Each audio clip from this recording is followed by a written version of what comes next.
C'est le moment des questions. Jusqu'à midi et demi, nous allons entendre les questions des participants à laquelle tous les intervenants du matin peuvent répondre. Je vous invite donc Doris, Nicolas, Jean-Pierre, Philippe et Xavier, j'espère que j'ai oublié personne, Régine, à ouvrir vos caméras et à répondre aux participants. Et c'est Benoît qui va donner la parole à nos participants. Pour cela, vous devez lever la main. Alors, c'est pas la peine de le faire pour de vrai. Vous avez des petites mains en bas et vous pouvez appuyer sur sur ce pictogramme, pardon, pour qu'on vous donne la parole et je laisse Benoît la distribuer. Oui, donc une première question donc de Jean-Pierre Aubry que à qui je donne la parole pour qu'il puisse poser sa question. Donc, rapidement, les questions pour qu'on ait le temps d'écouter tout le monde. Jean-Pierre Aubry, c'est à vous. Malheureusement, on ne vous entend pas. Euh, euh, Benoît, que fait-on? On prend une Alors, question? eh bien, le temps que Jean-Pierre puisse activer son son, je vais donner la parole à une deuxième personne qui a levé la main aussi, qui est François Thierry. Alors François, ouvrez votre micro et posez votre question, s'il vous plaît. Alors, bonjour à tous. C'est juste une remarque que je voulais faire. On ne parle jamais de rendement et c'est vraiment pour m'opposer à Philippe qui a une vision globalisante qui est un peu énervante en fait. La biomasse en fait a un rendement de 1% en transformation de l'énergie solaire en énergie utilisable. La méta l'a réduit à encore de moitié, voire moins, donc se dire qu'on a 0,4% de rendement de la méthanisation par rapport à l'énergie reçue par le soleil. Juste en comparaison, le rendement d'un panneau thermique qui fait de l'eau chaude, c'est 40%. Donc c'est juste une différence qui est totalement énorme et c'est 20% pour le solaire photovoltaïque, ce qui nous a amené à faire des calculs, par exemple, en prenant la surface prise par un méthaniseur, la surface au sol, chez moi, de 4 hectares, donc de terre retournée, de bâtiments construits, si on avait mis 4 hectares de panneaux photovoltaïques, on produisait plus d'énergie que les 80-100 hectares de maïs qui rentrent dans ce méthaniseur-là. Donc ça pose une vraie question et moi je rejoins tout à fait Nicolas Fortin, je suis aussi paysan bio et à la conf et dans l'Est et en plein milieu des méthaniseurs, donc franchement je sais de quoi je parle en termes de changement d'orientation de l'agriculture. Et donc ça, c'est pas vraiment pris en compte, cette différence de rendement. Et on a parlé du changement d'affectation des sols, pardon, je mets plusieurs questions en même temps, mais les quasi. Donc, quand on met 100 hectares de maïs dans un méthaniseur, ça veut dire qu'on va pas produire d'alimentaire avec. Donc, ça veut dire qu'on va aller les produire ailleurs ou autrement, en intensifiant des cultures ailleurs ou en important des cultures. Et ça, c'est vraiment la question qui fait perdre toute crédibilité et toute comment dire rentabilité à la méthanisation basée sur les cultures, la méthanisation sur les déchets, voire sur les, la question des effluents d'élevage, c'est à traiter différemment. Donc, dès lors qu'on met des cultures dans un méthaniseur, c'est un rendement nul, voire négatif. Merci.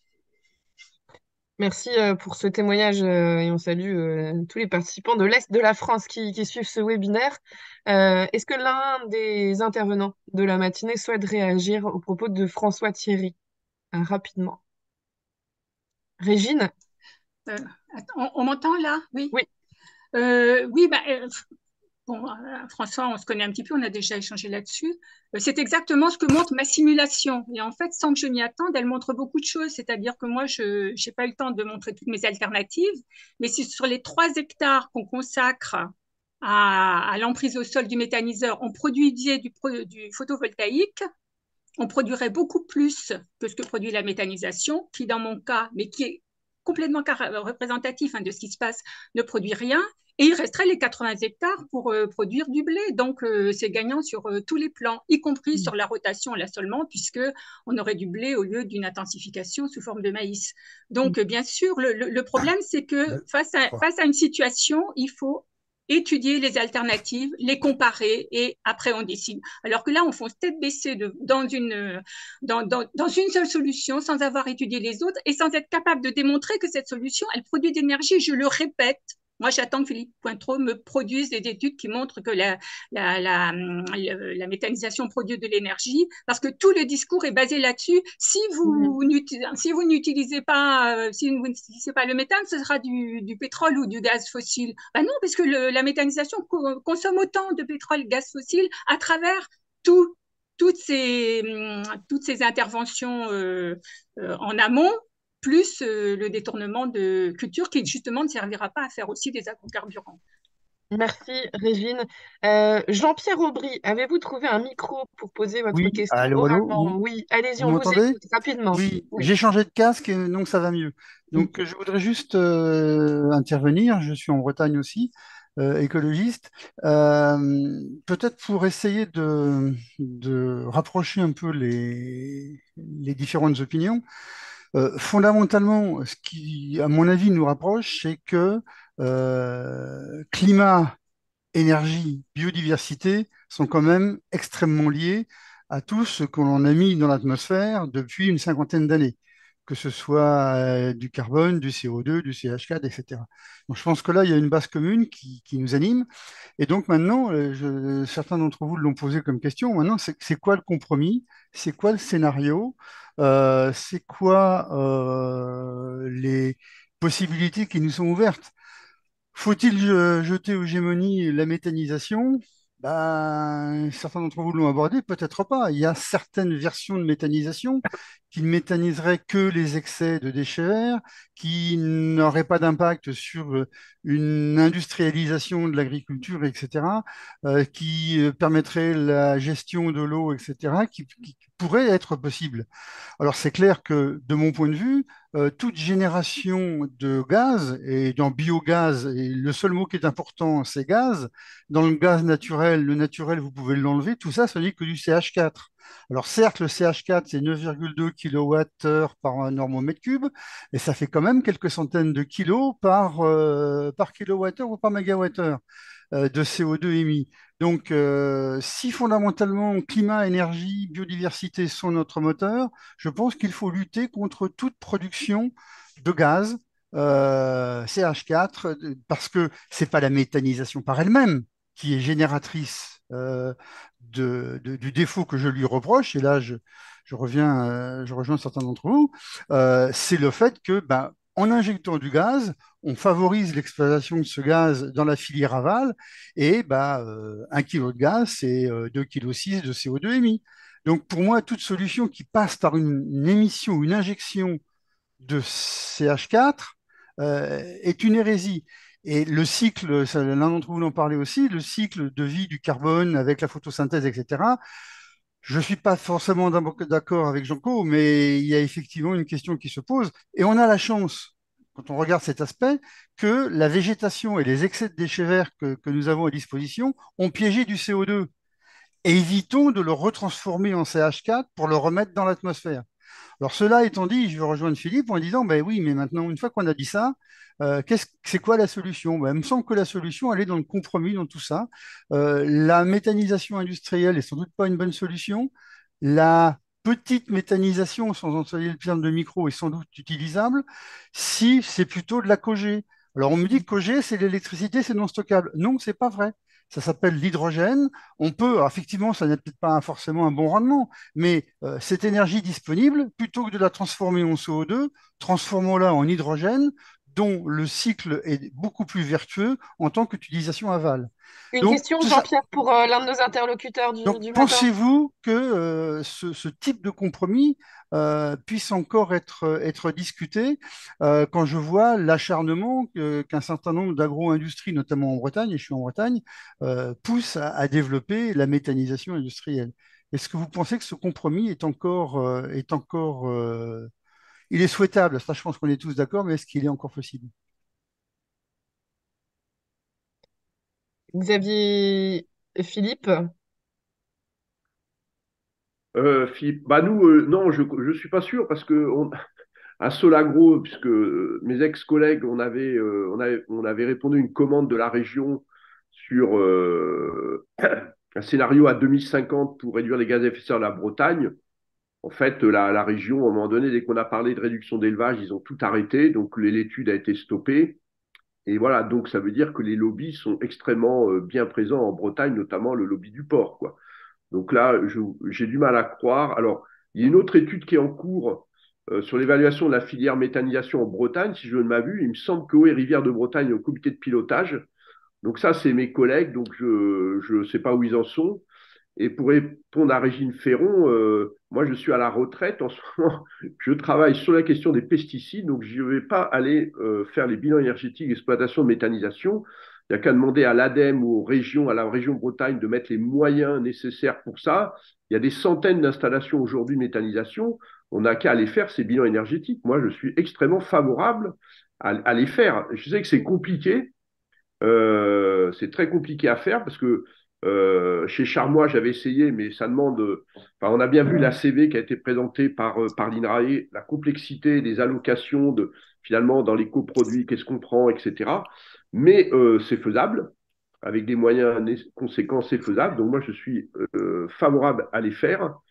Voilà. Après, la Bretagne, je ne sais pas comment vous allez faire pour sortir de votre schéma intensif. Je pense qu'OE Rivière et FNE se battent depuis des années. Moi, je n'ai pas la solution du tout. Donc, nous, ce qui nous intéresse, c'est développer une méthanisation sans culture dédiée. Voilà, ça a été dit au début, c'est bien notre stratégie. Donc, avec à la fois les sous-produits de l'élevage, les cives, c'est ça qui est. Et puis, des déchets organiques qui viendraient de l'extérieur, qui pourraient être recyclés dans le milieu agricole, et faire ces projets-là d'une manière collective pour répartir les risques, notamment, et en lien avec les collectivités territoriales. Sauf que ce schéma-là, il est finalement peu existant aujourd'hui. Enfin, il y a quelques projets, mais il n'y en a pas beaucoup. Et que voilà, si on n'occupe pas le terrain, eh ben, Engie va l'occuper à notre place, quoi. Donc moi, je suis quand même assez favorable d'accompagner un certain nombre de projets les plus vertueux possibles. Après, les plus vertueux, ça sera toujours moins vertueux sur l'environnement que de faire du pâturage dans du bocage, hein. Je suis bien d'accord là-dessus. Sauf que à un moment donné, il faudra s'attaquer à cette question d'énergie. Et moi, ce que j'ai peur aujourd'hui, c'est qu'on a tellement de mal déjà à voir comment on va substituer les énergies fossiles. Qu'est-ce qui va en être quand on va s'attaquer aux minerais? Je veux dire, tous les minerais, on ne veut pas de lithium, on ne veut pas de cobalt, on veut rien du tout. On n'a plus une mine en France et on importe tout avec des dégâts qui sont gigantesques dans les pays producteurs et on ne veut pas les voir. On ne veut pas les voir, on ne veut pas voir le pétrole, on ne veut pas voir le gaz. Voilà, et ça, c'est un problème qui va être compliqué à gérer, quoi. Et moi, je n'ai pas la solution, hein. Doris Brogman, vous partagez ce constat de besoin d'études et est-ce que l'INRAE pourrait travailler à nouveau sur ce sujet de la méthanisation? Premier point, je suis INRAE Transfert et pas côté de recherche, mais côté filiale privée et on fait des prestations de services en analyse de cycle de vie. Et oui, je suis d'accord, il faut faire des études. Ça évolue au cours du temps, les unités de méthanisation, les techniques, les méthodes de calcul, ça évolue tout le temps. Et bien sûr, il faut faire des études et comme j'en ai dit au début de ma présentation, c'est des résultats par rapport au scénario qu'on a regardé. Si on change le mélange des substrats, si on se situe par rapport à une autre référence, ça va impacter directement les résultats. Pour ça, euh, pour chaque unité, ce sera possible de faire pour chaque unité de méthanisation une analyse de cycle de vie. Par contre, c'est une question de temps de le faire, une question de coût. Et oui, non, il faut faire des études, chercher des données actuelles et recenser tout ça. Je suis tout à fait d'accord. Merci beaucoup, vous avez été entendu, je pense. Une nouvelle Il y a question. d'autres prises. d'autres demandes de prise de parole qui sont sollicitées. Alors, je vous demanderai juste pour les prises de parole de vraiment faire très court sur la question parce qu'on en a plusieurs et il ne nous reste que quelques minutes. Donc, précisez bien aussi à qui s'adresse la question et de la faire de façon assez succincte. Ce que je propose peut-être, Pauline, c'est qu'on prenne petite deux questions d'affilée et puis on fait ensuite. Donc, il y aura une première question de la part de Marie-Pascale et une seconde ensuite avec Daniel Châtaignier. Oui, alors comment peut-on, alors moi je suis aussi agronome, hein, et je suis ancienne présidente de FNE Bretagne et administratrice de Rivières de Bretagne. Comment peut-on, Philippe Pointreau, comment peut-on aujourd'hui, notamment en Bretagne, défendre la méthanisation, puisque on sait, et l'étude en cours, alors je voudrais dire que l'étude sur les gaz à effet de serre, elle a été finie par la région, l'hypothèse a été versée, bon, malgré les pressions des lobbies. Donc une hypothèse médiane. Mais maintenant, il y a une autre étude qui est en cours, notamment sur la situation de la méthanisation en Bretagne et comment peut-on soutenir la méthanisation en Bretagne puisqu'elle ne fait que de soutenir, et même l'étude en cours le montre, elle ne fait que soutenir les exploitations industrielles puisque c'est essentiellement de l'injection, puisque sur le peu d'efficacité énergétique, ce n'est qu'en injection. Comment peut-on soutenir la méthanisation en donnant ce modèle hypothétique dans le meilleur des mondes d'une méthanisation à la ferme qui n'existe pas en Bretagne. Voilà, on n'a qu'une méthanisation industrielle et le plus gros méthaniseur, c'est le méthaniseur de la Cooperl pour soutenir les ateliers de port hors sol. Et ça soutient, et la région le montre bien aussi, c'est que la surreprésentation des ateliers ports dans la méthanisation. Voilà. Donc comment peut-on soutenir encore ça? Je veux dire, vraiment, c'est un déni de réalité. Voilà. Merci Marie-Pascale. Comment peut-on soutenir ça? On prend l'autre question de Daniel Châtaignier, qui est notre grand témoin de l'après-midi, mais qui a aussi écouté toute la matinée. Bon, j'y ai droit, alors c'est gentil. Peut-être aussi une question pour Philippe, mais si j'ai bien compris, Solagro soutient à la fois l'injection et les cives. Alors il va falloir m'expliquer, parce que les cives sont des cultures dédiées, puisqu'elles sont à vocation énergétique. Comment est-ce qu'on va arriver comme ceci à éviter les concurrences? Parce que contrairement à ce que je crois tu as dit, il y a aujourd'hui déjà une concurrence entre énergie et méthanisation, c'est clair. Entre agriculture et méthanisation, c'est clair. Mais elle est multiple. Donc comment on va pouvoir éviter ça, sachant que ce sont les multinationales de l'énergie qui pilotent à la fois les injecteurs et donc la culture de cives, sachant par exemple que la Normandie vient d'émettre un avis, la région Normandie, Hervé Morin, gèle l'ensemble des subventions à tout nouveau méthaniseur à cause de cette mesure de concurrence. Les cives sont devenues du maïs. Philippe Pointreau, vous avez du boulot ce matin. Vous n'avez pas le rôle facile, mais vous avez sans doute des éléments de réponse à apporter à ces deux interventions. Oui, d'autant que je ne serai pas là cet après-midi, donc il faudra vous débrouiller tout seul pour la contradiction. Moi, je pense que si la méthanisation, alors les régions ont peu de pouvoir, hein. Les régions peuvent accorder des subventions supplémentaires, mais sur le prix d'achat, c'est pas les régions qui décident, hein. Donc là-dessus, je ne sais pas quelle marge de manœuvre ils ont, quoi. Moi, je ne suis pas pour la méthanisation telle qu'elle est menée en Bretagne dans les élevages industriels, je l'ai dit. On l'a dit, quoi. Donc, nous, on veut autre chose. Alors, là où on travaille, notamment dans la Nouvelle-Aquitaine ou l'Occitanie, on n'est pas dans des systèmes d'intensification tels que vous avez en Bretagne. Voilà. Donc, ça, c'est aux politiques d'agir, hein. Moi, je ne peux rien faire là-dessus, hein. Après, sur les cives, oui, les cives. Alors, il y aura toujours de la concurrence. Je veux dire, la production d'énergie, à un moment donné, va utiliser de la biomasse qui peut être utilisée autrement. Ça, c'est clair, hein. Je veux dire qu'il n'y a pas de substituer les énergies fossiles par des énergies renouvelables. Il va y avoir de la concurrence, soit au niveau de l'espace, soit au niveau de la matière organique, soit à d'autres niveaux. L'intérêt des cives, c'est que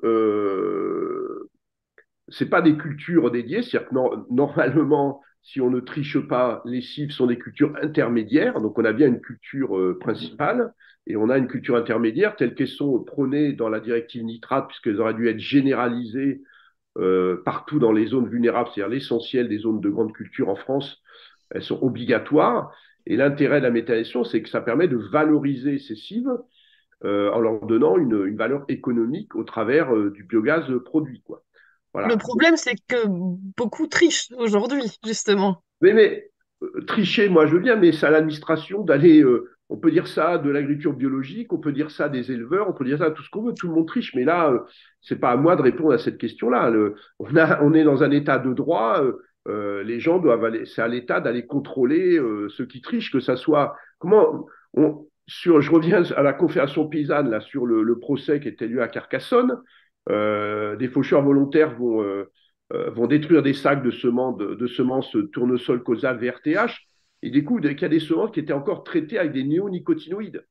Je veux dire, il y a des trucs qui vont plus, quoi. Donc ça, c'est le boulot de l'administration d'aller contrôler que ça soit les 15% de culture dédiée dans la biomasse des digesteurs, que ça soit autre chose. Voilà. Après, voilà, nous, on espère,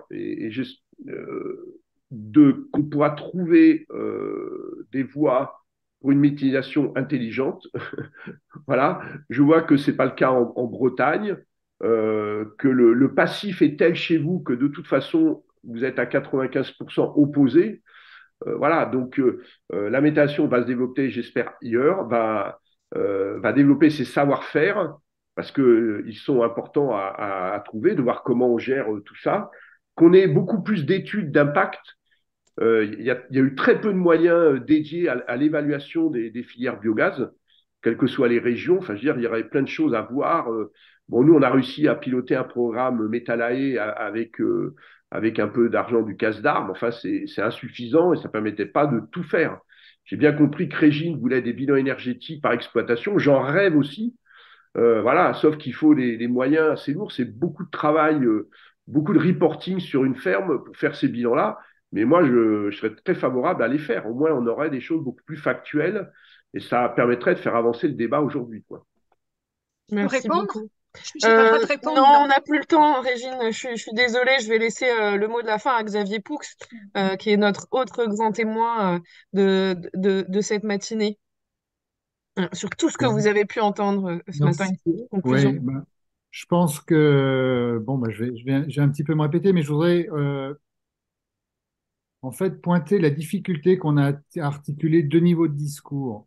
Celui qui est hyper générique et qui me semble quand même très, très théorique sur l'énergie, et celui de ce qui se passe sur le terrain. Je vais juste prendre l'exemple que Philippe a pointé sur le contrôle, c'est aux administrations de faire leur boulot.